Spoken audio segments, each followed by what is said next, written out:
नमस्ते प्यारे बच्चों, आशा करते हैं काफी बहुत अच्छे होंगे और अच्छे से स्टडी कर लेंगे। तो आज भीमराव अम्बेडकर जो लिखा भीमराव अम्बेडकर जो लिखा है श्रम विभाजन और जाति प्रथा, इसका लेखक परिचय क्या लेखक परिचय करने वाले समझ गए। तो अच्छा से पढ़ना है। तो इसके बाद दूसरे पार्ट में पूरा चैप्टर का एक्सप्लेनेशन करेंगे, यानी पढ़ाएंगे पूरा चैप्टर। ठीक है, चलिए स्टार्ट करते हैं। देखिए पहला देखिए, ये जो है श्रम विभाजन और जाति प्रथा क्या है। पूछा जाएगा श्रम विभाजन और जाति प्रथा क्या है। यह निबंध है। श्रम विभाजन जाति प्रथा क्या है, निबंध, याद रखिएगा। श्रम विभाजन और जाति प्रथा निबंध, ठीक है। देखिए क्या है, भाषण है। अब देखिए लेखक यानी भीमराव अम्बेडकर। श्रम विभाजन और जाति प्रथा के लेखक कौन है, पूछा जाएगा, बहुत पूछा जाता है। श्रम विभाजन और जाति प्रथा के लेखक कौन है, तो भीमराव अम्बेडकर। कौन हो जाएगा, भीमराव अम्बेडकर। उसके बाद देखिए जन्म। अब देखिए भीमराव अम्बेडकर का जन्म कब हुआ था। भीमराव अम्बेडकर का जन्म हुआ था 14 अप्रैल 1891 ईस्वी में। 14 अप्रैल 1891 ईस्वी में। काम हुआ था मोहम्मद प्रदेश में। काम हुआ था भीमराव अम्बेडकर का मोहम्मद प्रदेश में, समझ गए। उसके बाद देखिए जन्म स्थान हो गया मोहम्मद प्रदेश। उसके बाद यह जो था भीमराव अम्बेडकर कौन सा परिवार पूछा जाता है। भीमराव अम्बेडकर कौन सा परिवार से था, तो भीमराव अम्बेडकर जो था वो दलित परिवार से था। कौन परिवार से था, दलित परिवार, यानी सबसे छोटी जाति जिसे कहते हैं आप। उसके बाद देखिए मानव मुक्ति का पुरोधा, यानी भीमराव अम्बेडकर जो है इसे मानव मुक्ति का पुरोधा भी कहा जाता है। कौन, मानव मुक्ति का पुरोधा, यानी मानव को मुक्ति दिया। अब मुक्ति यानी हुआ जो वो चैप्टर थोड़ा बता दी। मुक्ति यानी हुआ जना की देखिए कोई अगर देखिए केस काटने का हुनर है, ये क्या, ये लौवा नहीं है, ये केस काट सकता है। अगर कोई लौवा है उसको केस काटने का हुनर, यानी उसको और कोनो चीज में टीचिंग करने में अच्छा लगता है तो वो टीचिंग करा सकता है। पहले के जमाना में ये नहीं था, जो अगर लौवा है वो लौवा केस ही काटेगा। लेकिन यही भीमराव अम्बेडकर ने छुटकारा दिलाया। जो आप यानी जिसको जो जो होगा खूबी वो काम करेगा। पूरा स्वतंत्रता होना चाहिए। यही इसमें भीमराव अम्बेडकर श्रम विभाजन में ये क्या था, जाति प्रथा था। क्या था, जाति प्रथा, इसीलिए समझ गए। ये समझाने के लिए हम बोल दिए थे, समझ गए। और देखिए ऐसा पढ़ते हैं। और देखिए ये क्या था, दलित परिवार से था। और देखिए मानव मुक्ति के पुरोधा क्या है, भीमराव अम्बेडकर। उसके बाद भीमराव अम्बेडकर, देखिए पढ़ाई, भीमराव अम्बेडकर जो था पीएचडी कुल कितने, 21 में पीएचडी किया था।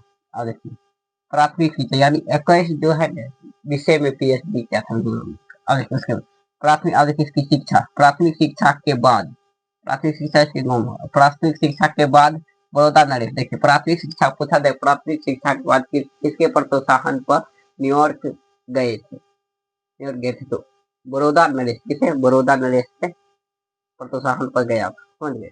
उसके बाद देखिए बड़ौदा नरेश के प्रोत्साहन पर गए थे उच्च शिक्षा के लिए, दलित देखिए के लिए न्यूयॉर्क अमेरिका, फिर वहां से लंदन, फिर वहां क्या हुआ, लंदन इंग्लैंड, क्या हुआ, फिर वहां से लंदन इंग्लैंड गए। इससे तीन, देखिए इसके जो है ना, इसके 3 प्रमुख प्रेरक व्यक्ति हैं। इसके कितने हैं, 3 प्रेरक व्यक्ति है, बुद्ध, कबीर और ज्योतिबा। कौन है, बुद्ध, कबीर, ज्योतिबा फुले। ये जो है ये बहुत पूछा जाता है। भीमराव अम्बेडकर का 3 प्रेरक व्यक्ति के नाम बताए, बुद्ध, कबीर, ज्योतिबा फुले। कौन है, बुद्ध, कबीर, ज्योतिबा फुले, समझ गए। अब किससे आगे, अब इसे इसे संविधान का निर्माता भी कहा, इसे क्या कहा जाता है, संविधान का निर्माता भी कहा जाता है, समझ गए। उसके बाद ये जो है ना श्रम विभाजन और जाति प्रथा पूछा जाएगा, इसका हिंदी रूपांतरण किसने किया था। इसका हिंदी रूपांतरण क्या था, ललई सिंह यादव। कौन क्या था, ललई सिंह यादव। ये जो भीमराव अम्बेडकर, ये जो है श्रम विभाजन और जाति प्रथा पूछा जाएगा, ये किससे लिया गया है, तो एनिहिलेशन ऑफ कास्ट से लिया गया। किससे लिया गया है, एनिहिलेशन ऑफ कास्ट से ये लिया गया था। और पूछा जाता है जो श्रम विभाजन और जाति प्रथा, ये जो है श्रम विभाजन और जाति प्रथा निबंध, ये कहाँ के लिए तैयार हुआ था, ये लाहौर के लिए तैयार हुआ था। लाहौर में कब ये भाषण दिया जाता, मतलब लाहौर के लिए ये भाषण तैयार हुआ था, लेकिन ये भाषण नहीं दे पाया था। इसीलिए इसको इसका बुक में लिख दिया। क्या किया, बुक में लिख दिया, समझ गए। इसीलिए इसको लिख दिया क्योंकि ये लाहौर के लिए तैयार हुआ था, कोई कारणवश क्या हुआ, इसने भाषण नहीं दे पाया था।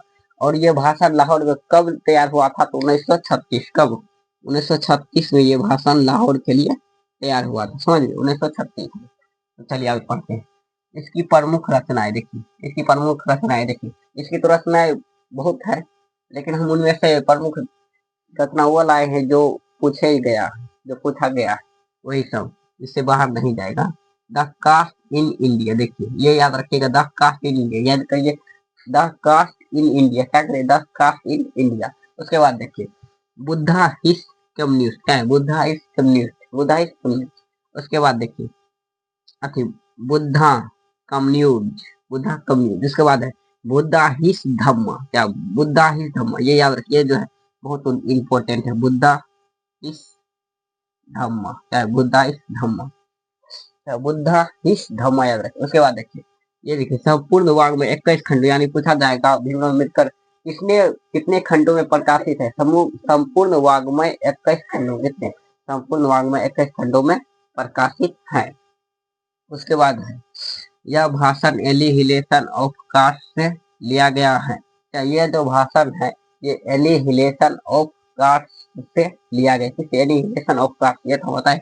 उसके बाद देखिए एनिहिलेशन ऑफ कास्ट का हिंदी रूप, यानी देखिए ये जो पूछा जाएगा श्रम विभाजन जाति प्रथा के हिंदी रूपांतरण कौन है, ललई सिंह यादव, या पूछा जाएगा एनिहिलेशन ऑफ कास्ट का हिंदी रूपांतरण कौन, तो कौन है, ये हो जाएगा, किसने क्या था, ललई सिंह यादव, किसने क्या था, ललई सिंह यादव, समझ गए।